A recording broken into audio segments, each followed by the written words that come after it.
Would you be willing to live next to a refinery or one of these high production areas? Uh, Hell no. A wide open space, a wide open country, and now all that wide open country is filled with flares, and it's quite ugly, and it reminds you of something out of a science. The way I joke about it, it's like when in the Lord of the Rings, when the orcs are massing against the people of the men of Rohan or something like that. I mean, it's that stark. You just feel like you're in some kind of post-apocalyptic,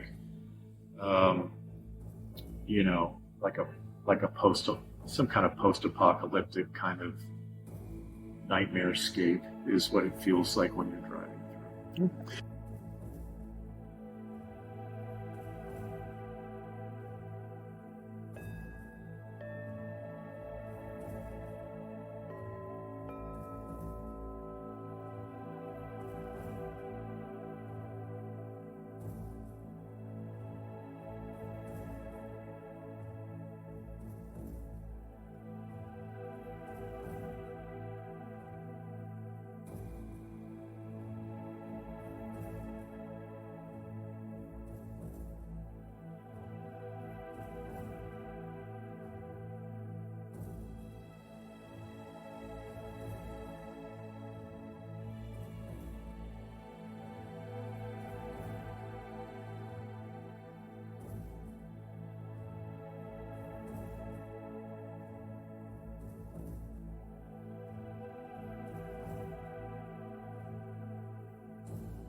The one thing we're finding out with this is that although there's a lot of space and dissipates near these facilities, that any humans near these facilities need to be very cognizant of that their proximity to it is very important to their health.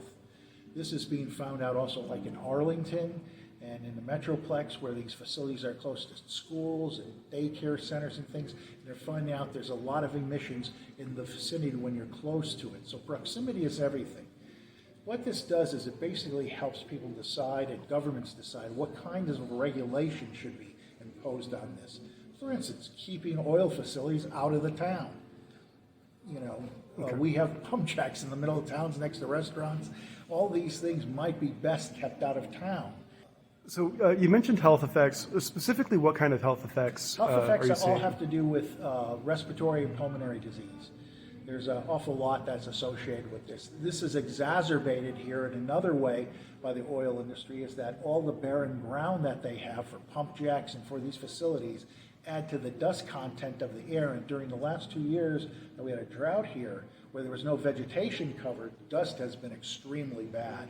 And now this is partly a natural event and partly due to the barren land that's here and the land that's developed. But those cases of people who've never had cancer in their lives, the cancer is there. People are dying with cancer at a rapid rate and at younger ages, from young children to adults. And I'm talking about families who never had cancer in their family, and it's becoming a potential problem and a health risk for rural areas, and not the urban areas. A lot of us have asthma. That when I was a kid, I didn't have asthma. Now, you know, they have asthma. Our children are born with, you know, I know right now there's a lot of children who have RSV, and that's going around right now. And that's because of what is being put in the air and what is now what is continued to stay in the air. If you look at a community that has infrastructure like Port Arthur, that's considered a sacrifice zone, and you look at a community that doesn't have it, you cannot ignore that the rates are dramatically different. You'll start to see that there's, you know, chronic lung disease issues, respiratory issues, higher cancer rates, and we already live in a state where we have a few sacrifice zones throughout Texas already. You want to see one, go to Port Arthur and really see what a sacrifice zone looks like, and see what their national average is when it comes to the cancer rates and respiratory issues. It's like 3 to 4 times the national average. The flaring through here, you can even see the flares just driving between Odessa and Midland. And the organic compounds that come out in the flaring and everything are not all simply broken down into carbon dioxide and water. It is adding dangerous pollutants into the atmosphere that we all have to breathe. And if you drive out further to areas of heavier production, such as out toward Pecos and upwards toward Orla, it's just unbelievable. The amount of, not just the production, but the amount of waste of methane that's going on there with all the flaring. And with all the flaring, of course, it means release of pollutants. Mm-hmm. And everyone in this area should be concerned about that. The airway irritation certainly can result from multiple different contaminants coming from petrochemical refineries. And then there's more subtle effects such as benzene, which increases the risk of leukemia. And as people will, the toxicologists will say, it's a lifetime exposure. In other words, it's just clear, opening the doors and windows, you help it. Well, not if it's high outside, but you clear it out, but you've been exposed to that, so it's accumulative. So if you live in an area your whole life, and a lot of low-income areas around refineries, people don't have a whole lot of choices with their income levels, and low-income housing in those areas get a lifetime exposure, and this has been shown over in multiple studies. The closer you live to a petrochemical plant, the higher the rates of leukemia and lymphoma.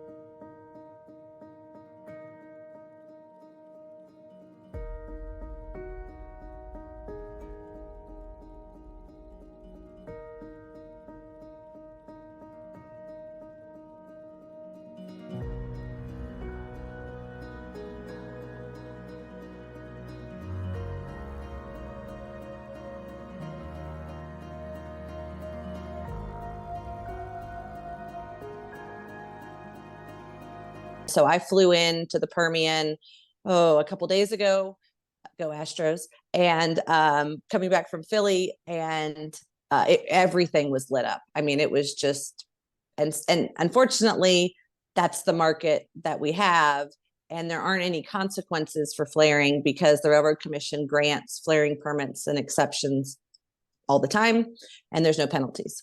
Could you tell us a little bit about why we should be concerned about methane and SO2?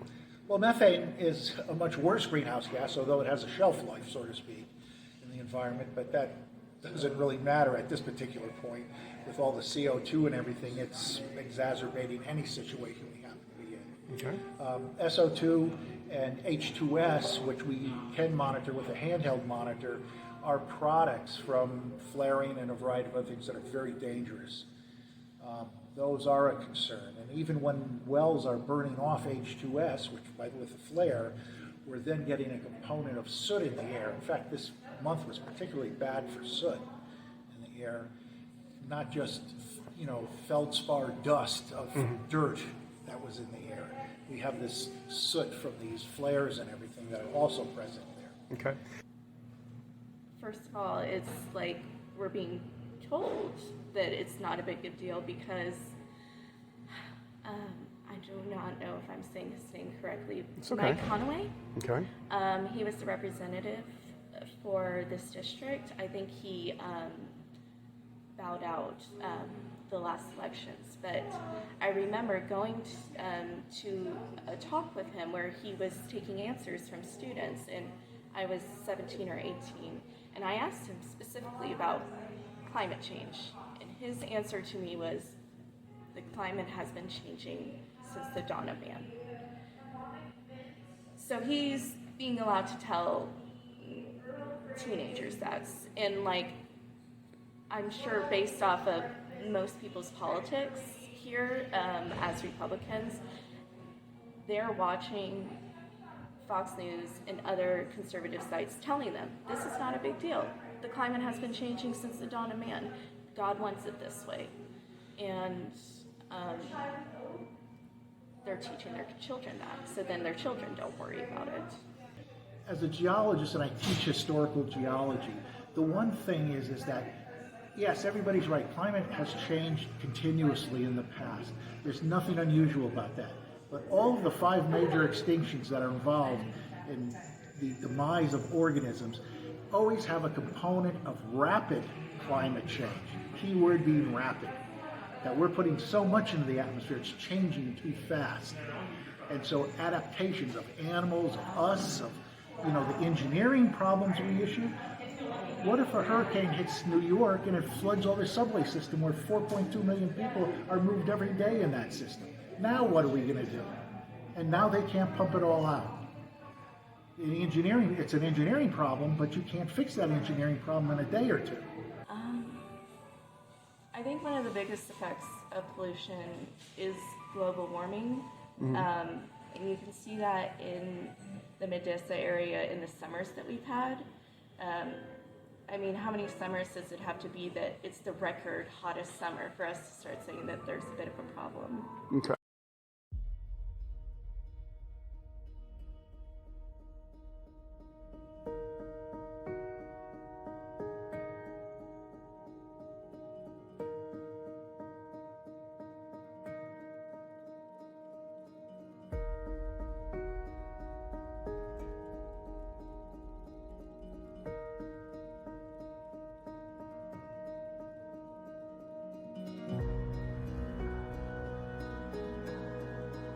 Simple logic, you can see what happened when the alpine high plate moved into this fragile ecosystem and the damage it's doing, that the rules in place are not protecting the environment. Like I said, they've stolen the nature. It was so beautiful before, so still and quiet, and you could walk out and hear the crickets, and all our bunny rabbits disappeared. We had roadrunners that were living in the tree. They disappeared.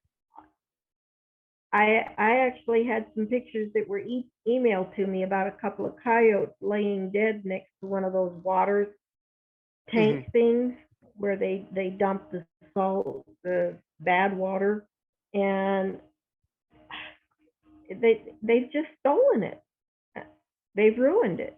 Yeah, I mean it's having an impact for sure. When those wells blow out and they blow that salt water all over the place, I mean it poisons the ground, and that ground will be poisoned for generations. And so we've got literally thousands of barrels that will get spread onto the ground, and it kills the land for generations. You cannot grow anything there, and it leaches into your groundwater eventually, because unlike hydrocarbons that will dissipate and break down, the salt doesn't. It simply rains and it goes deeper.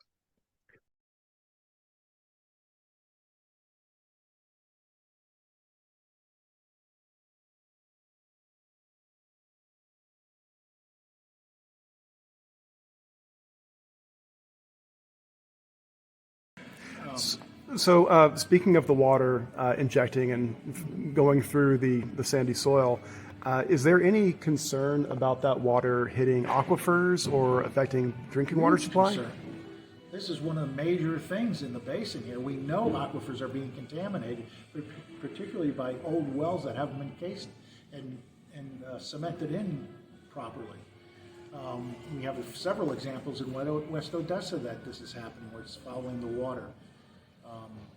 This is happening all over the basin, as a matter of fact, because the regulation has not been consistent since 1921, when we started, extracting oil from this basin. What do you mean by inconsistent? Well, there's been no regulation for a while, and then we get some regulation. So some wells that may be more modern and companies that have the resources to do it right do it.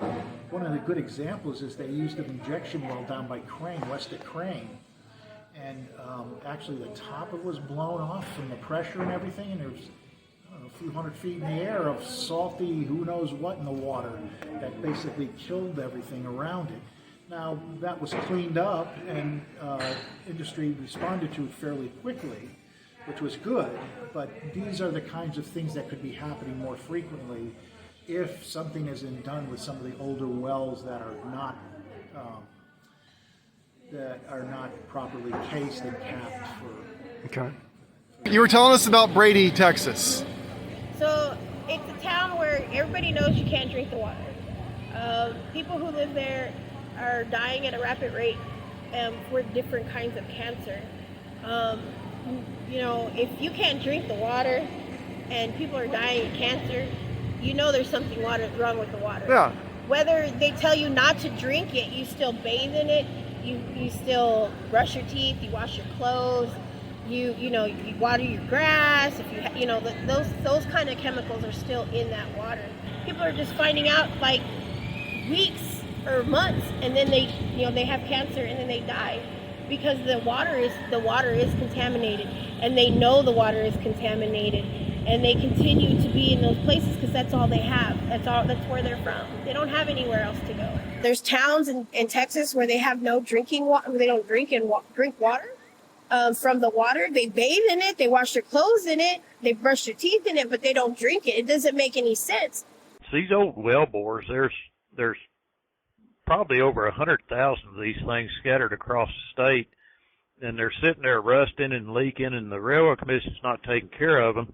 And that water, the nasty water from the old oil and gas production is actively polluting the fresh water all across the state. And this is not just a problem in the Permian Basin, it's a problem all over the state. This water has all kinds of contaminants in it. It has benzene and toluene, which, they're cancer-causing chemicals, and then it also has salt and chlorides. It has H2S in it. They're making a little bit of methane through a little bit of gas coming out, so there's methane coming out too. And there's radiation too. The radiation levels are pretty high in some of these wells. A good example is when I was in middle school, we were going through a very serious drought, and they were trying to figure out ways to get more water into the oil production, like fracking and things like that, to get more oil out of the ground. Problem was that they were mixing chemicals with water supplies and not doing a very good job checking where the pipes were going. And our local water supply, our aquifer in Crane, was contaminated by these kinds of chemicals. And everybody in our town received a letter saying that there had been a leak of arsenic into the water and that nobody should drink the water until further notice. And ever since then, my family has refused to drink tap water. We always buy our water, bottled water, jugs of water. We don't really trust that the water is really safe.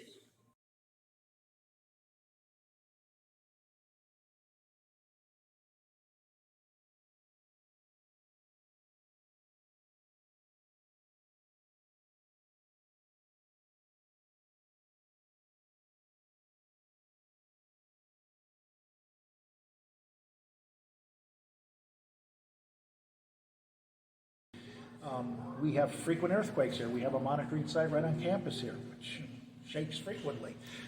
So we are seeing an actual increase in earthquakes due to the fracking We do boom. know that they are related to injection wells and the position of the wells in relation to certain geologic structures. So when we first lived here, I'd say that at least the first 10 years, maybe 15 years, we never experienced earthquakes. More recently, we do have very small ones, 2 and 4, and they're centered north of town or northeast of town. Okay. What's north and northeast of town? Fields of pump jacks. Okay, so that's where the fracking and the extraction is actually happening, Right. and it just happens to coincide with where the earthquakes are centered. Potentially, yes. Potentially. Right. It's right. And fracking has done more than just that. Like over the past 30 years, there's a noticeable difference in like seismic activity. My dad worked at a nuclear facility in like halfway between Eunice and Hobbs, called Urenco, and they built that facility there because it was supposed to be stable ground. And it has tripped the centrifuges to turn off because of seismic activity, which was never supposed to happen. Over the past 30 years, and even more so recently, fracking has caused a nuclear facility to turn everything off.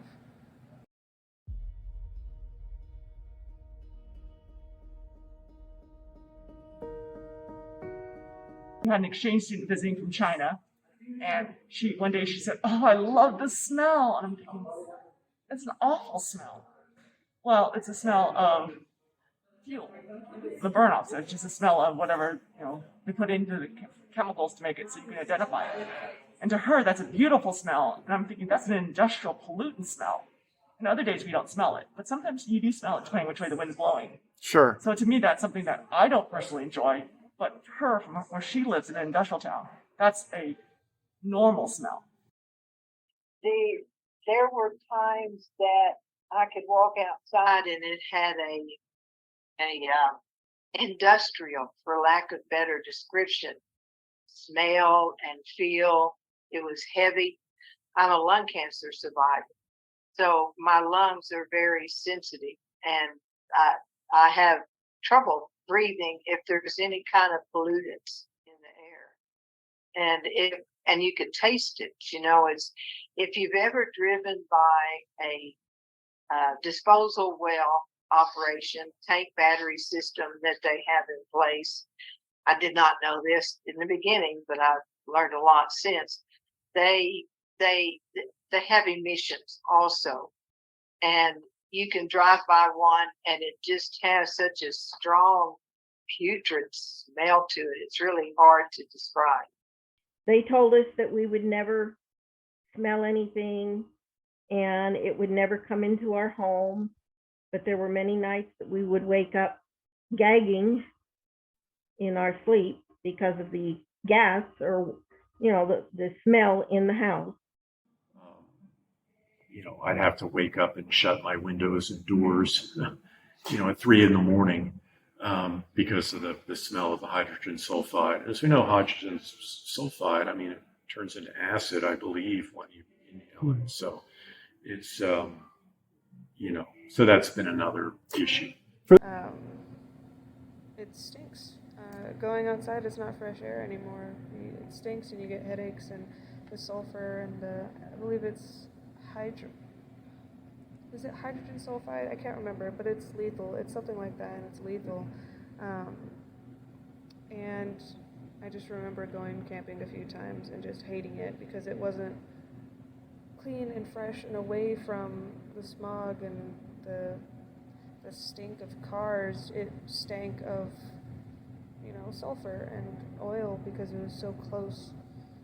The Permian produces more of Texas's oil and gas than anywhere else in the state, but also has some of the lowest population.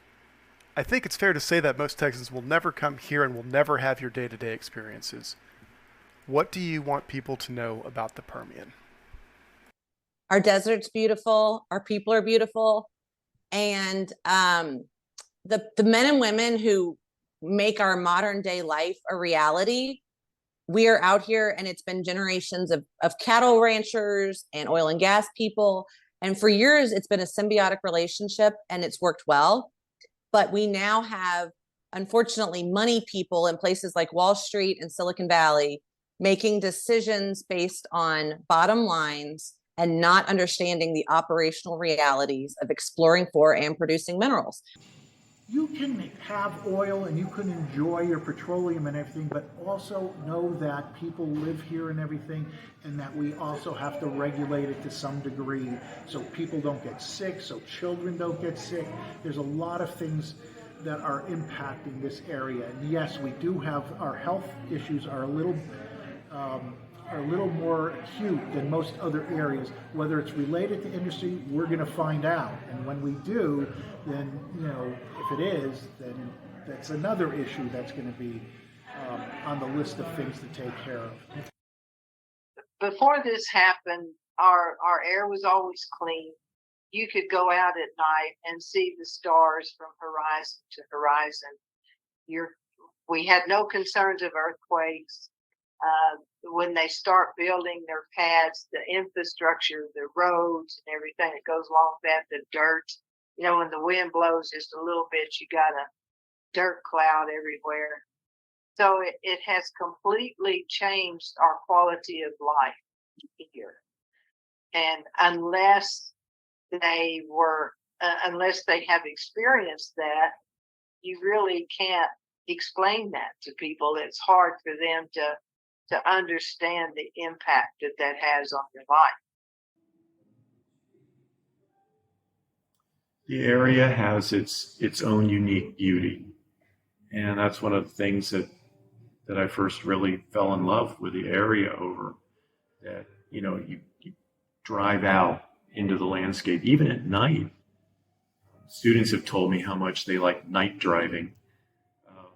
You just go and, you know, it's just the entire celestial sphere just, you know, all 180 degrees all the way around you just unfolds. And great big sky, lots of stars. It's beautiful at night and in the daytime too. I mean, I've never seen anything like it in terms of just this wide open space. Just the sense of freedom that you have when you're out here. It's not like anywhere else I'd ever been. And it can be an acquired taste. Some people I know can feel a kind of agoraphobia when they first come out here. But again, that's one of the things that's been really difficult for me to see in the stretch of time I've lived out here, is to see that beautiful wide open space being compromised the way it has been by so much oil and gas production.